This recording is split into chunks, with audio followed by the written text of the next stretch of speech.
Your girl's back in the Trails trenches again, for the last time in 2024. I can only handle so much Trails, but I recently beat Legend of Heroes Trails from Zero and Trails to Azure on the Switch, but the games originally came out October 2010 and September 2011 respectively for the PSP. And this is the second arc of the Trails series, and with every new arc, I hear people say, you can start here.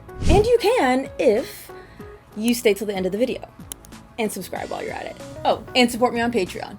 Thank you. This is a review of both games with a stronger emphasis on Zero, as I can't talk about Azure's story without spoiling Zero. Zero and Azure play as a disc 1 and 2 sort of deal. But don't worry, there is some new gameplay mechanics in Azure that we will be covering. So without further ado, we are Detective Lloyd Bannings, coming home to Crossbell after 3 long years. And while Lloyd was born and raised here, the city is nothing like he remembers. And this is a fun way to connect players to Lloyd as he refamiliarizes himself with his new but not new home. And this is so smart, right? Because this is the beginning of a brand new Trails arc. And if you're coming off of Sky, you immediately realize how high-tech this place is. We see cars, electronic building signs, cell phones, even vending machines are new. It really makes the entire country of Liberal look ho-dunky. We come to find Lloyd has been selected to join the SSS, Special Support Section. You come to find out it's an unorthodox branch of the police. You see, police have an absolute garbage reputation in Crossbell, often pegged as pigs, do-nothings, and overall worthless. So worthless that they're hardly ever called. Instead, it's the beloved bracers that are depended on. Your new boss, Sergey, set up this organization for you and your new allies to repair the gap between the public and its police officers. At first glance, you're bargain bin bracers. However, being connected to the government allows for a little extra meddling. With a quick test, you become acquainted with your new cast. Obviously Lloyd, the one person in the group who has passed the detective exam and has a youthful air to him, but despite him being a rookie, he has a sharp wit about him. He's also kind of corny with long but uplifting speeches, it's cute. Ellie, who studied politics abroad to get a better lay of the foreign affairs and has a deep yearning to help Crossbell. Tio, a young girl who has a knack for oral matters. And my favorite, Randy, your good old neighborhood playboy, literally moved from one police branch to the SSS because, in his own words, dipped his quill in too many inks at work, so to speak. I fucking love him. But don't worry, there is more to him than his sexual nature. Of course, there's a plethora of other characters you'll be meeting along the way, who are equally as colorful as our cast. Shout out to my boy Waze and his boyfriend Wald. Something the Trails series is known for is making the world feel alive. You'll meet past characters, and what I love is you don't get their names at first. Instead, you get a descriptor. You're placed in the seat of the characters who don't know these people. However, if you've played the trilogy, then you know exactly who they are. It's a small reward for those who've walked the walk. There are many NPCs to talk to, not only once, but after every story beat to read new dialogue. There are even notable NPCs of the Sky games who I was happy to see. It's an unnecessary but really amazing feat from the developer standpoint. Characters once hospitalized are now out, and you could talk to them by their homes or see them in areas outside of their homes. In fact, these are the faces that the SSS will be helping most often. Something Zero is amazing at is you feel the sway of public perception. At the start, it does feel like the citizens of Crossbell are constantly eating away at you with sideways remarks, not expecting much of the police, mistaking you as bracers because of your lack of uniform, and genuinely surprised when you successfully help them. And it scores you reoccurring customers. It's a good feeling. It actually made side quests feel more worth it, even though they all have you running around. You especially get an extra kick coming from Sky, knowing just how revered and appreciated bracers are. I love the new angle of starting from zero. Get it? Because it's in the title of the game. Did you know the title Zero actually came from the developers having to start from zero, since this was their very first PSP original game. For those who don't know, the Kiseki series or the Legend of Heroes series started on PC and faced difficulties moving to platforms. The interview is linked in the description below if you're interested in more details. And thankfully, while the bracers aren't upset by the SSS, in fact, they welcome the extra help, there are internal affairs that are less than pleased. Unfortunately, there are higher-ups that are bought out by neighboring countries, keeping Crossbell locked in a never-ending political power struggle. Diet members are in bed with criminal organizations that often get off scot-free, even after you bust them for their crimes. It's a cycle our team hopes to break. The public doesn't care much for the police, as their main focus was to maintain public order and enforce the laws supplied by their corrupted government. Serving the community had never been a main priority. For that reason, there's a lot of people within the police who aren't looking so kindly on the blatant bid for popularity. Crossbell is really heavy-handed on politics and throws a lot, and I mean a lot, of dialogue at you. Honestly, this is my biggest complaint about the game. I gotta say, as much as I appreciate the work that has gone into building up this grand city, I want to play the damn game. I kid you not, some of these chapters are glorified visual novels. I literally started doing sets or painting my nails while leaving the game on auto-scroll. It was kind of ridiculous. People praise the world building as the best aspect of Trails. The thing is, as wonderful as the world is, how much meaning does it have if you can't remember it all? If I didn't have a super fan guiding me as I go through my Kiseki journey, I wouldn't have caught dialogue from previous games having new meaning now that I've played Zero in Azure. In fact, while playing Zero, I created a document to help me keep track of all the characters, their affiliations, and large events, filling it out as I encounter new information. Anyways, back to auto-scrolling. Yes, a new and much needed feature. Auto-scrolling and chat logs. Oh, bless. If there was any game that needed this, it was the Kiseki series. I can't tell you how many times I had to go back and review what was just said. You could even click a dialogue box and hear the delivery again. And yes, baby, there is voice acting. Well, not the first, since Trails of Cold Steel did it. This is a remaster of Zero no Kiseki, known as Zero no Kiseki Kai. Kiseki Kai is an HD port with additional story for the PS4. They took that and the HD port, remastered it for PC and Switch.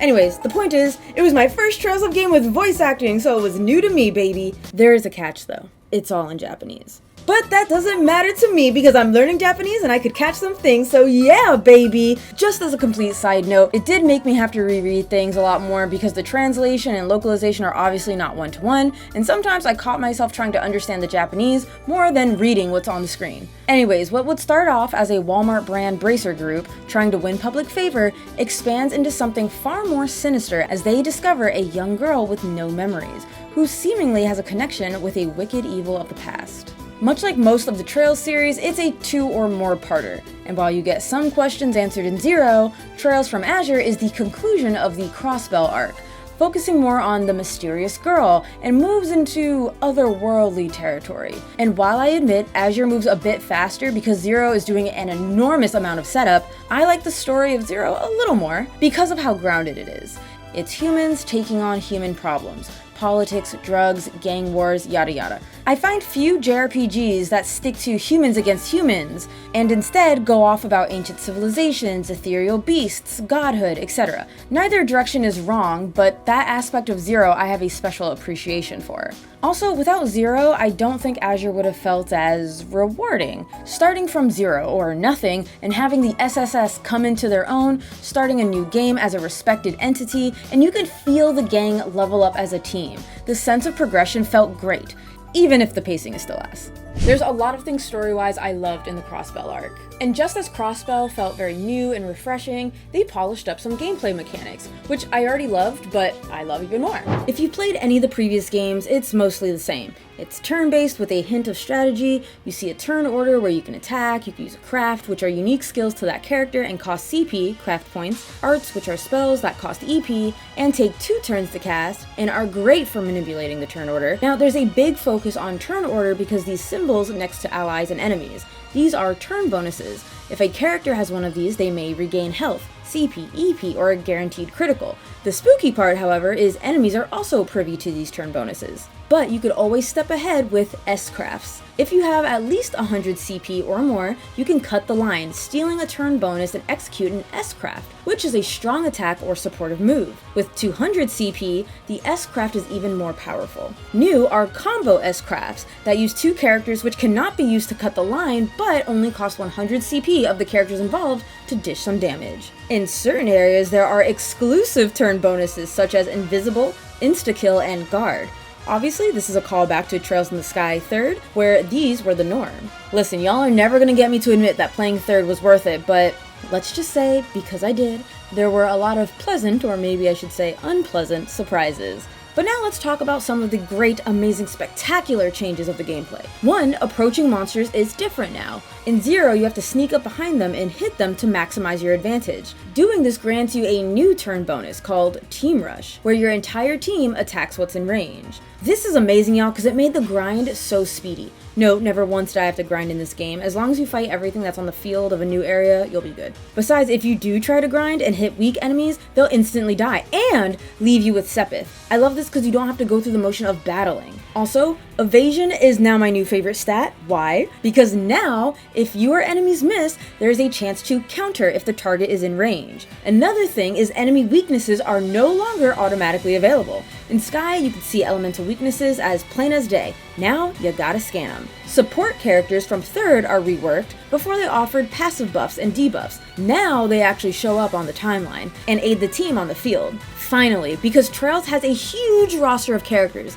and it's a shame that you can only use 4 at a time. New battle bonuses: the better you do in battle, the more EXP you gain. A nice little incentive to give your all. The combat in Trails has always been great, and I'm so pleased they found new ways to make it even better. And I really love the high speed mode during fights. After a point, you've just seen all the spells, you've seen the crafts, so giving you the option to skip all the razzle dazzle after a point is appreciated. Of course, not everything is new. Don't fix what is already perfect. The ordnance system. Each course is tied to an element or elements, which will decide what arts your character will know and what stats will be affected. For example, an attack course raises their attack but lowers their defense. Every character's ornament is different with how many lines they have. In order to get some of the higher end spells, you must have the correct amount of elemental points on the same line. Some characters have multiple lines, clearly indicating they aren't the spellcaster sort. And while we're speaking on arts, there are some new ones, so absolutely experiment your heart out. In Azure begins the real new features, the Master Courts, which takes the center spot, granting buffs for the first few rounds in battle, or some allow items to be used on whoever's in range versus an individual. Master Courts can level up, allowing buffs to last longer and their elemental values to raise. When fully maxed out, you can cast a Master Art, which grants a buff to all. The catch is you spend a character's turn to keep that Master Art in effect. Honestly, I didn't use these much at all, maybe because I played on normal and the game was pretty easy, save for the optional bosses, which I beat by the way, but certainly not on my first try. And the end game can get pretty tough as well. Also, this is the hardest final boss so far. Final boss I beat on my first try, but woo, was it an uphill battle. Anyways, that and new courts are added, like the Breaker Courts, a chance to lower enemy stats. I also noticed with how powerful the Master Courses are, Art's elemental values have been reworked, and some costing vastly more EP. For example, in Passion. In Zero, it costs 40 EP with the elemental values of 5 fire, 1 wind, and 1 space, and it lasts for 5 turns. In Azure, it costs 240 EP, elemental value of 9 fire, 3 space, and 3 mirage, and it lasts for 9 turns. I'm in favor of this rebalancing because these spells can be busted, and gave more meaning to courts like EP Cut, which makes spells less expensive, and EP, which raises the amount of EP you can have. And finally, a favored new addition from Azure is the Burst Gauge, a gauge that only appears during climactic parts of the story. Fill the gauge by attacking, and once full, you can activate it, moving all party members ahead instantly. There's no cast time for arts, all status ailments are recovered, and you can interrupt enemy arts and crafts. However, beware, if you're hit, the gauge decreases. Outside of combat and new to the series is the IBC, the International Bank of Crossbell. Now you can exchange Sepith here for a higher rate, meaning money troubles are no longer a thing. In every game before this, I struggled with funds until the end game, but now, not even an issue. There are new customizing shops for better gear, or fusing basic courts to get a more complex court. Cooking and eating meals has been slightly reworked, and I think ultimately for the better. I am a fan, I just miss when you ate food you learned the recipe, but no longer. It's now seen by exploring or talking to random people. However, cooking itself has been made pretty fun. Depending on who's making the dish, you can get superior versions or questionable ones. Now, I'm sad to report that side quests are just as annoying as before. It's kind of mixed because I genuinely like the story of Crossbell, the corruption, and trying to combat it. Some side quests do expand on this, which is great, but some of them have you running around collecting flowers. And yeah, it's all about the game, fleshing out the world, getting more scenes with our characters, but I certainly found myself button mashing to get through it. Now, any quests that allow me to fight things, I was excited for because it was just a break from reading. I wanted to do anything else but read, okay? I was actually playing a game. This is what affects the pacing. It's set up that you get X amount of quests every day. The urgent ones are the story-related quests, but you don't want to do those right away because of the optional but timed quests. and some are hidden. You just have to chat with the right NPC and surprise, a quest. And you don't want to half-ass these quests either. You could earn bonus DP or detective points for doing your job well. I found some quests don't unlock until you have X DP at the time they're available. Now, I will say they did try to mitigate a lot of the walking around, especially outside of Crossbell, with fast travel and buses. Yes, in Crossbell you could fast travel to different parts of the city. Outside of Crossbell there are buses that will take you to halfway points or to other towns. And in Azure, you get something even better. I love this, not only as a new feature, but another way to show just how advanced Crossbell is compared to Liberal. Now we get to the graphics, dungeon design, the UI, and the art. Really, the graphics didn't change much, and you know, I've kind of warmed up to them at this point. They're cutesy, chibi, clay-like figures. For what it is, I ain't mad at it. The UI got some updates. The timeline looks nicer, using red and blue to show ally and enemy, and green for support allies. Turn bonuses stick out more. Selecting your action is now a circle menu instead of listed vertically. Even your Sepith rewards look nicer than Sky that lists it out, whereas Zero has them dropping. It cleaned up nice, I'd say. The only thing I dislike and prefer Sky over is while changing courts, you could see what arts you lose and what you have to gain on one page, whereas Zero, you gotta toggle. The dungeons, the few that were pretty good, honestly. One thing Trails does really well is coming full circle. You'll see an area, wonder how to reach it, and after some buttons, some triggers, you circle back to where you started, but now things have changed, new paths have opened up. It's simple enough and it keeps you engaged. Now, I have a complaint.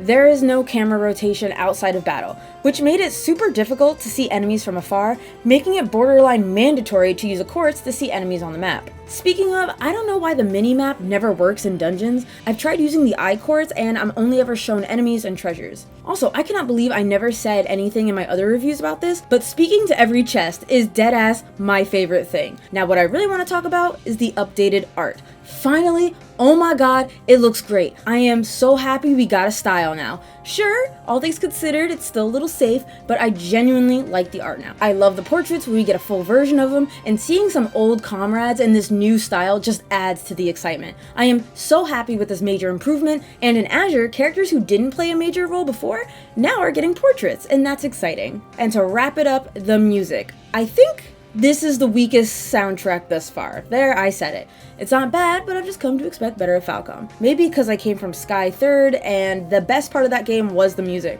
It's fine, the music does what it needs to do, but it made me miss the Sky soundtrack. What you'd come to expect of a Trails of game is here. Dungeon themes, town themes, battle themes, losing battle themes, yada yada, it's fine. The real crime, though. There are Evolution remixes.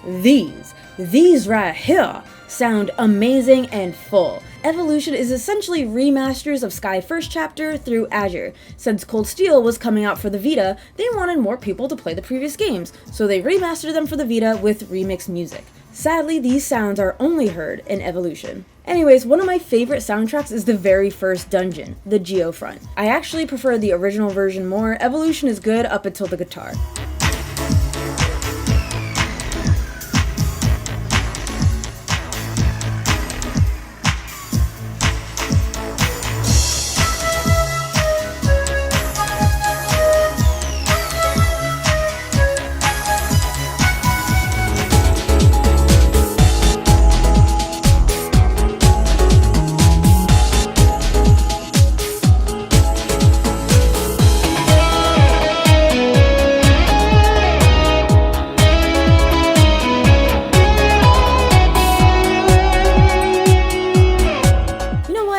Generous with my thoughts. Here's another one that isn't the final dungeon theme that rivals Geofront called Terminal Room. And in this case, I think I like the original and Evolution equally, but you could hear how one feels fuller than the other.